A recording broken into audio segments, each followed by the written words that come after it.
I'm just going to do a quick overview of summarise the archaeology of the Wemyss Caves, what's been found before, and what the objectives of our project over this week is. And then in my second talk, and I gave this actually a couple of years ago, this is a modified version of the talk I gave a couple of years ago at the Pictish Art Society. So it's really an opportunity for me to step back and share with you the significance of the Wemyss Caves in a much wider context, okay? Quite often we just focus on the Wemyss Caves, but it's very, very important for us to look at the Wemyss Caves as part of a wider phenomenon of use of caves in the early medieval period.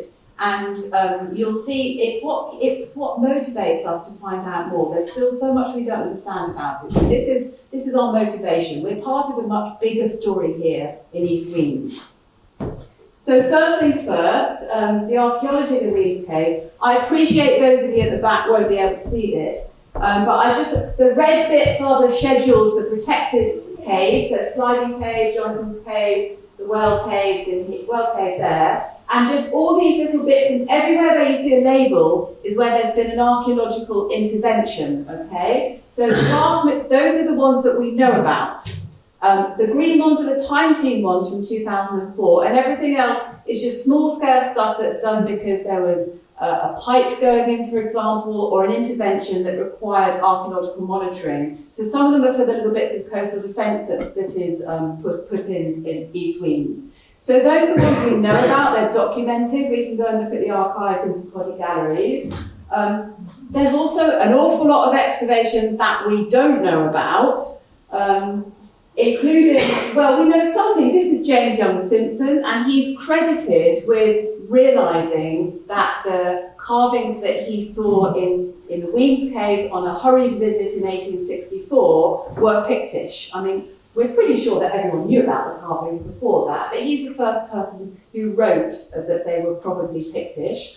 And you can read here that he's one of the first things he does is ask Mrs. Ween for permission to turn over the sediments at the bottom of some of the caves. And I'll just read you what he published about what he found. These diggings have brought to light many bones of the ox, sheep, and hog, with those of deer, the bones of birds, and the shells of oyster, whelk, and limpet, etc. The bones of the quadrupeds are remarkable as belonging in great part to small and young animals. Most of the bones which allow of it have been carefully split to remove the marrow. Sharpening stones and stones rendered smooth on particular sides by friction have been discovered, and round perforated stones about 2 inches in diameter. So for those of you who've done some archaeology, and I know there's lots of people in the audience who probably have done some archaeology, this could be an Iron Age assemblage, or it could be a medieval assemblage. It looks like we might have loom weights or fishing weights in there, and all sorts of the detritus of food remains. It's a classic midden material. So that gives us an idea of the archaeological potential of the caves. So this is a really nice photograph taken just before the coastal defences were put in front of Jonathan's Cave. And what's nice about it is it gives us a cross-section through the sediments in front of the cave. So in fact, quite a lot of these would be, some of these are quite natural, but you can see there's very thick deposits build up. A lot of that is actually coming down from the top of the sandstone cliff.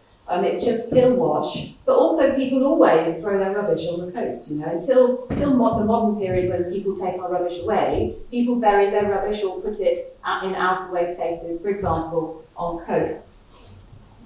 So, this is a Time Team photograph from 2004. So there was a couple of trenches dug in Jonathan's Cave.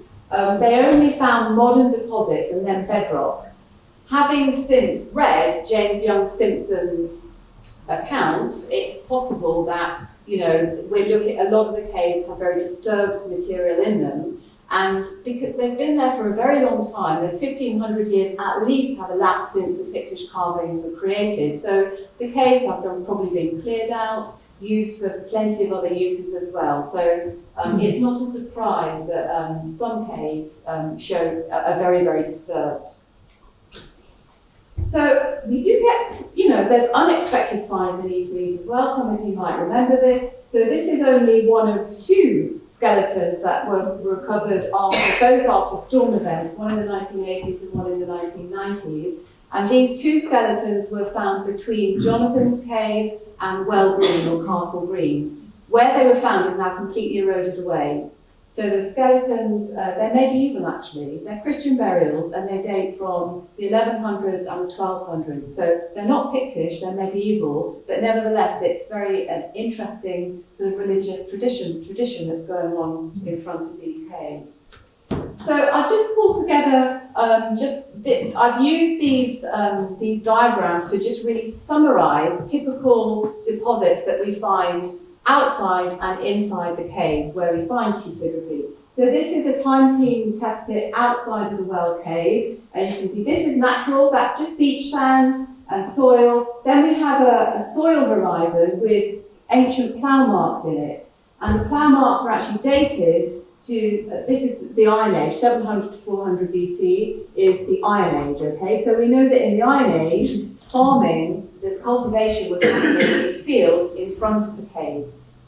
Then we have lots of living material. It's not dated, it's quite interesting.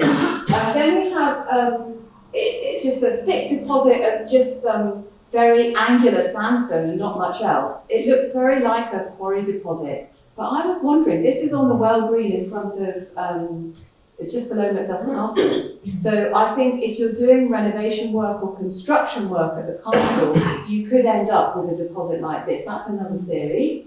And then this is all just like shelly stuff. This is all built up that's probably quite modern. Oh, there they are marked. Can you see? There they are. There they are. Pretty exciting, actually. This is a test pit outside Jonathan's Cave, and it's just pretty similar. So we have our natural deposits, an Iron Age cultivation soil, this angular sandstone material, which might be a construction event or a quarrying event. This is just like a very sandy soil here where they found the Iron Age jet spindle whorl. Then we have living material, and this stuff had a Norse pin in it, or this stuff is dated to the Viking period, if you like, or the early medieval period, or medieval period. And this is all modern. So that's all the stuff that's going on outside the caves. If we look inside the cave, which has the best surviving stratigraphy, this is the sliding cave or the sloping cave, which is up over towards the gasworks. We've got what was called paving at the time. We're not sure about that. So anyway, some stones, and then we have a trampled surface, and this is where we have our radiocarbon date of 240 to 400 AD, which was in the Pictish period, and there are Pictish carvings in the sliding cave. So this makes this very, very interesting and important archaeological evidence of the people creating the carvings, that, you know, they made that trample, possibly. Then we have undated midden material, and this is very like hill wash, well, I say hill wash, stuff washing into the sliding cave. Okay, so that's basically a very broad summary of what we know about the archaeological sediments in and outside of Wemyss Caves. Oh, there's our skeleton. There you go. One male and one female. So, why are we excavating right now?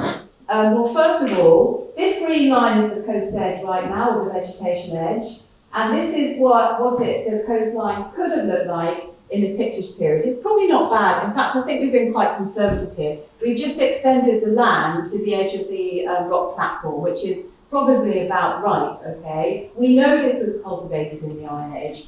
We have lost nearly all of our soft sediment in front of the caves, and that soft sediment contains the archaeology.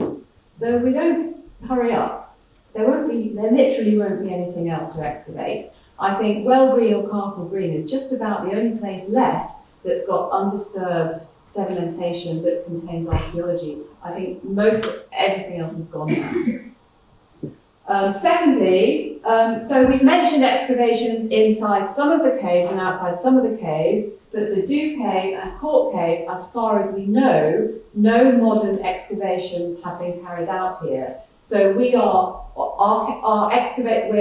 digging test pits inside Dew Cave, and we're digging test pits inside Cork Cave, just to see what's there. We have no idea how deep the sediments are, if they contain any intact archaeological stratigraphy, we just don't know. Therefore, we're digging like trial pits or exploration pits to find out more about those sediments. And then we've already mentioned the sliding cave. This is where we have our Pictish date on a undisturbed archaeological surface, and the cave contains Pictish carvings. So we're very interested in learning more about those sediments, and that's what Gordon and his colleague and volunteers in Swatzer are investigating over the next few days. It's very exciting.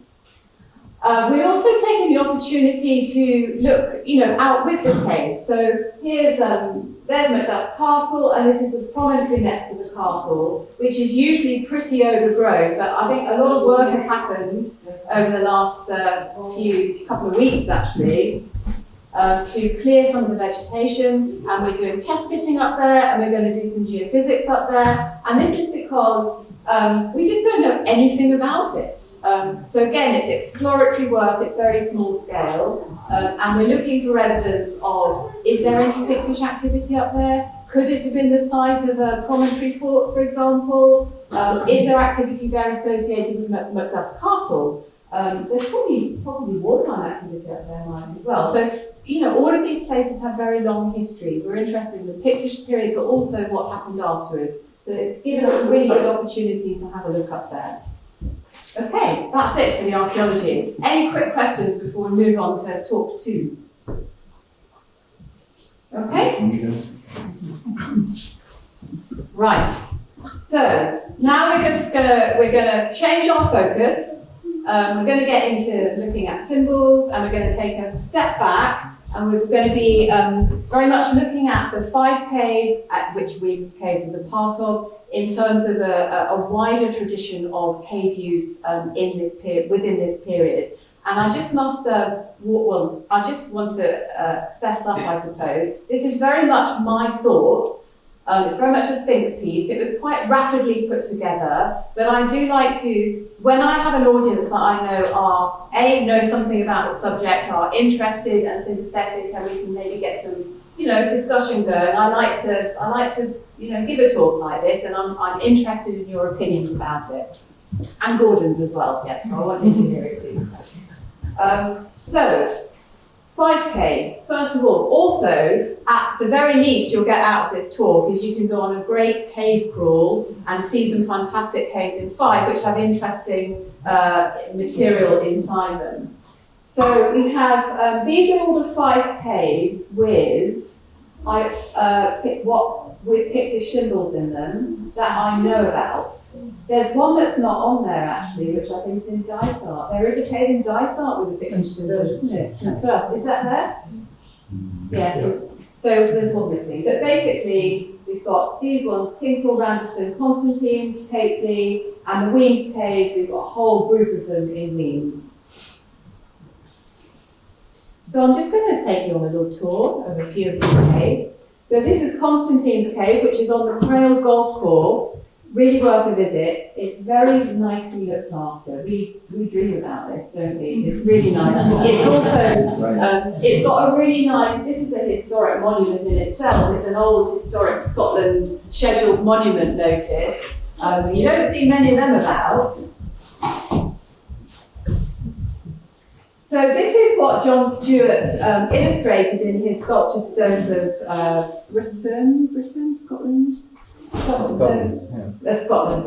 Okay, so these are the carvings that they recorded in Constantine's Cave, and if you go in there, you can basically find all of this stuff. The cave is absolutely full of crosses. They're amazing.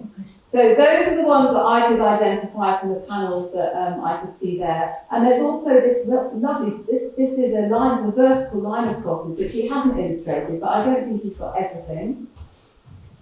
And then when we look at the animals, look at that. Where else could you go and find? Yeah, basically, probably Iron Age animals. Everybody should be Pictish.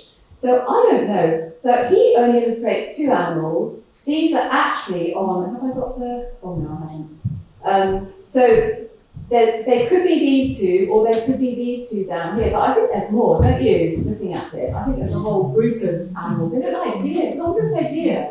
Yeah, it's like a little herd of them, doesn't it? Looks slightly like llamas as well, but I don't think they were around in that period. If you ever go to Constantine's cave, because it took me a long time to find them, you walk in and there's a little alcove at ground level here, and the animals are on both sides of there, okay? So you walk in and turn immediately left and look low down and you'll find them.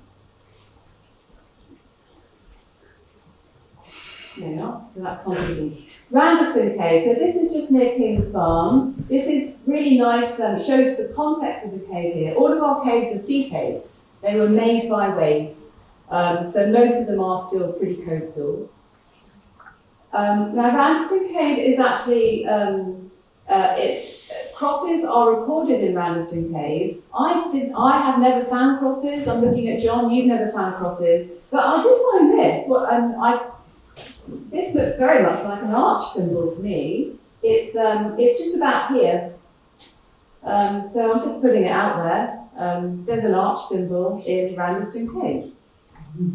So we go along to Pictish Caves. This is just, oh, there's John. Me and John went there a couple of years ago. There are two caves in Pictish Cave.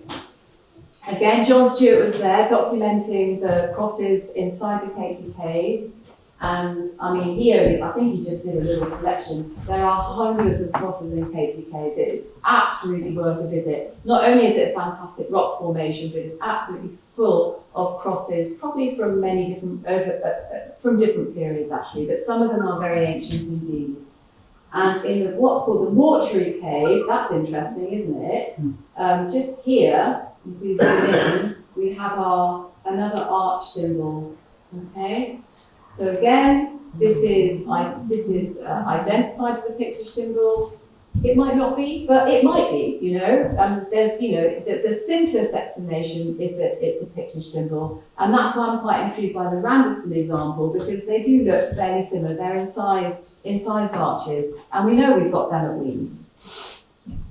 So if we go to Wemyss, this is a really nice coastal model made by photography and laser scanning, okay, as part of our digital documentation of the Wemyss Caves. And it's a really good way of visualising everything. And just to sort of blow all the other caves, well, Wemyss Caves blow everything else out of the water actually in Fife, in that these are the pit carvings in the Wemyss Caves. There's absolutely loads of them. Again, I'm using historical documentation because we have lost some of the carvings to cave collapse and to vandalism. So we've got loads in Jonathan's Cave, some in Court Cave, some absolutely wonderful examples in Sliding Cave, and in Westdew Cave. These are real sort of classic symbols. Unfortunately, Westdew Cave is now collapsed in 1914, so they're not accessible anymore. But luckily, the antiquarians made a very good record of them in the 1890s. Also loads of crosses. Oh, yes, loads of crosses. I don't think we've really got, I don't know how many crosses there are on the Wemyss Caves, and I think a lot of them are the sandstone is so soft and friable that there were many more, and we just can't identify them anymore. So this is I just used Romilly Allen now, but he was documenting the carvings in the 1890s.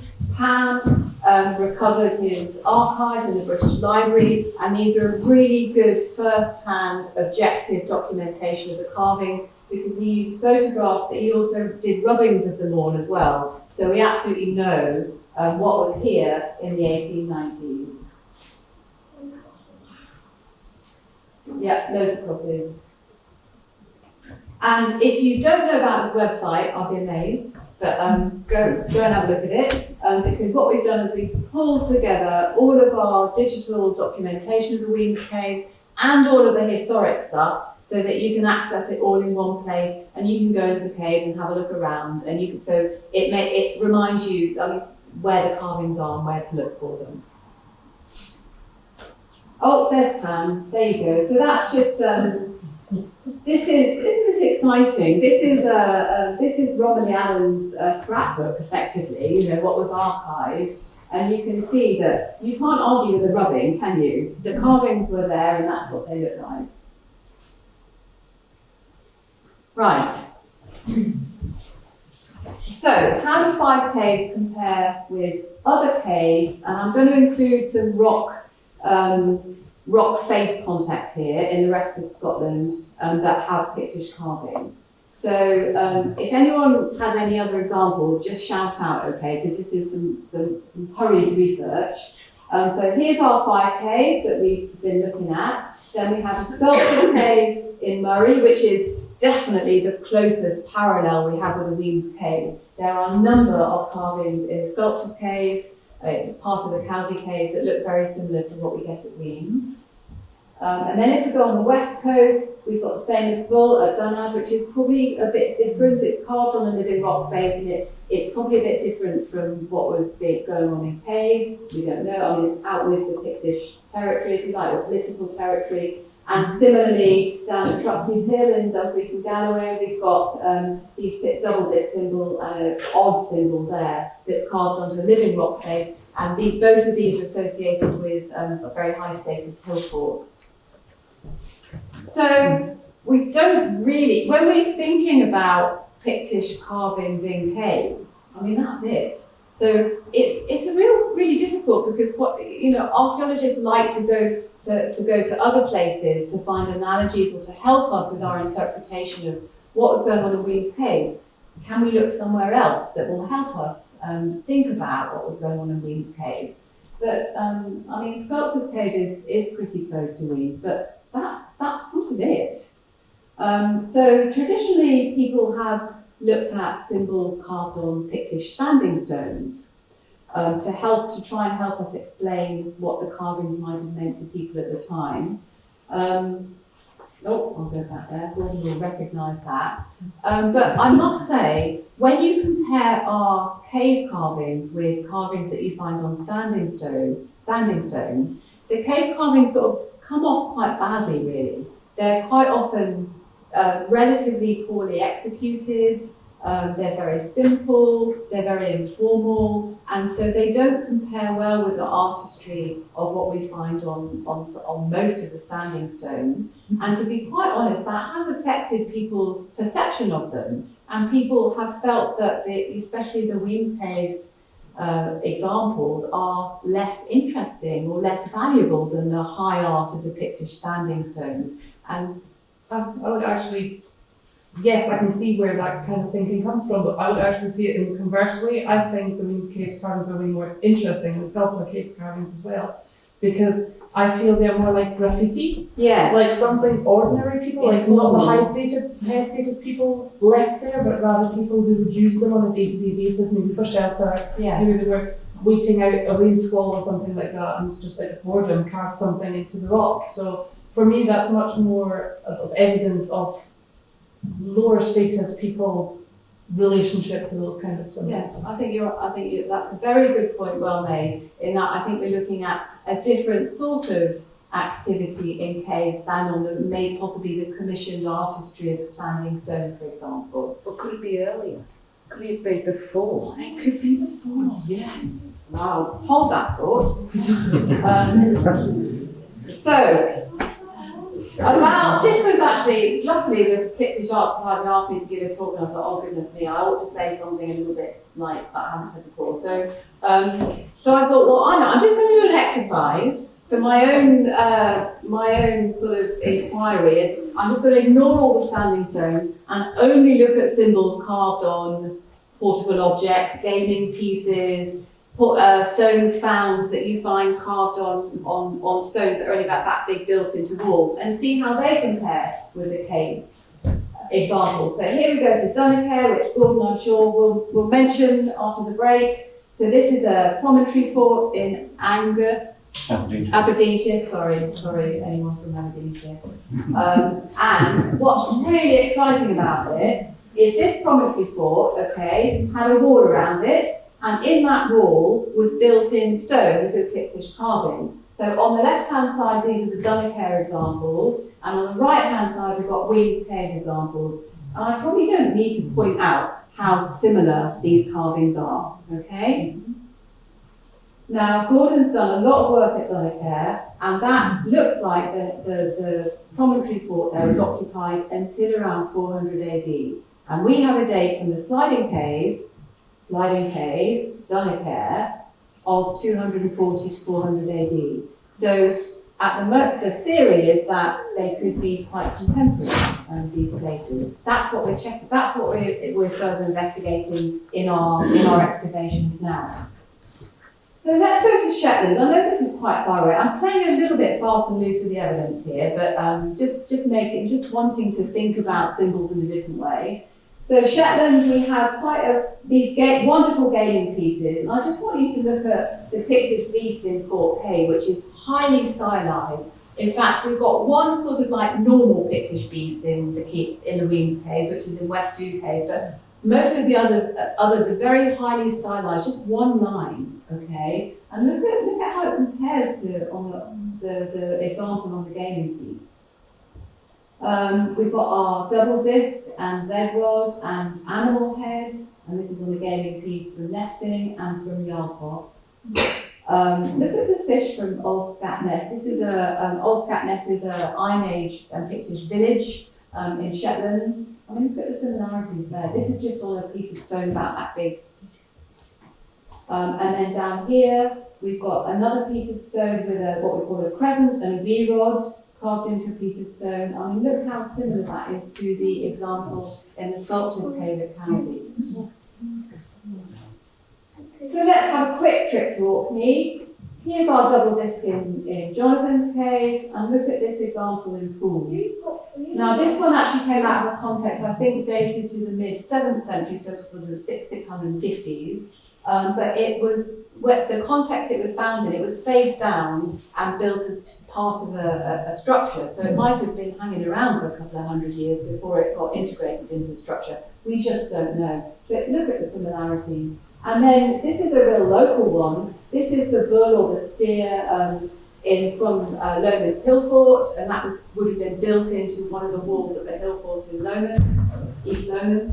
And then here's one of our animal figures from Jonathan's Cave. And I mean, again, you can see similarities there, can't you? And you find that once you start, not anymore. There is a couple more gaming pieces from Orkney, by the way, that have very similar carvings to what we have in the Wemyss Caves as well, that you can see in Tank House Museum. So just by not looking at the standing stones and looking at the symbols in other places, it sort of almost normalises the Wemyss Cave material. It doesn't look super different, it looks all quite similar. So that was very useful. Right, so another thing about the Wemyss Caves, in common with other caves that have Pictish symbols, is there's a huge amount of stuff going on in them that isn't Pictish. So that could be, there are other symbols, for example, and other characteristics that they share. So I just did an exercise where I just sort of like categorized shared features in the 5 caves that were associated with either Pictish symbols or with early medieval activity. So usually like crosses with Pictish symbols, and looked at the other stuff they shared. And I was looking at, was there a holy well associated with the caves? Yeah. And just, yes, there's another one, there's another one, there's another one, yes. Was there a saint, a historical saint associated with these places? Yeah. Yes, that's for the saint. Was there burials associated with these caves? There's a burial, there's a burial, there's a burial. And those are the only ones, I mean, most of these were dug by antiquarians actually, but those are the ones that we found. And what about Romans? What about Roman finds? Roman finds are pretty rare in Fife. I know we get our hoards and everything, but Roman finds are pretty rare, but they do crop up in the most unlikely places. And they're often, I mean, Roman finds are quite often associated with high status places, like you get them in hill forts, for example. But I think it's quite difficult to infer a high status on our caves. I mean, I might be wrong about that, but we do get Roman finds cropping up in caves.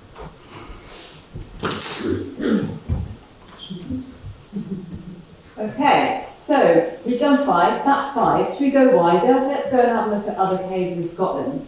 So these are all the caves that I just pulled out of Canmore actually, so there will be more out there, but these are all the caves that I pulled out of our National Heritage Database that have documented history of early medieval or late Iron Age activity in them in terms of carvings or, yeah, mostly carvings or the archaeology.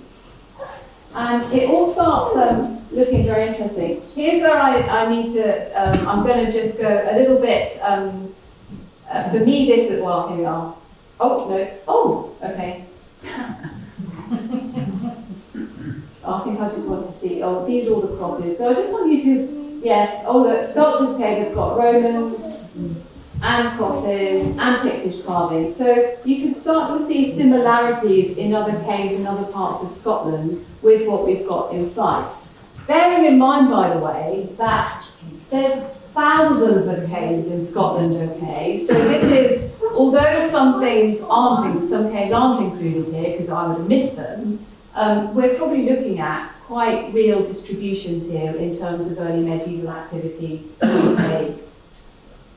I just wanted to put out this example because we've got lots of animals in Jonathan's Cave, we've got our wonderful animals in Constantine's Cave, and then we have examples from Northern Britain and in Dumfries and Galloway. Well, certainly the Northern British examples are interpreted as being late Iron Age or Roman Iron Age, okay? So it's possible that some of our animal figures might be looking back to like an earlier tradition. So even though they're they might be early medieval carvings, but the tradition of carving animals might have a very long tradition to it.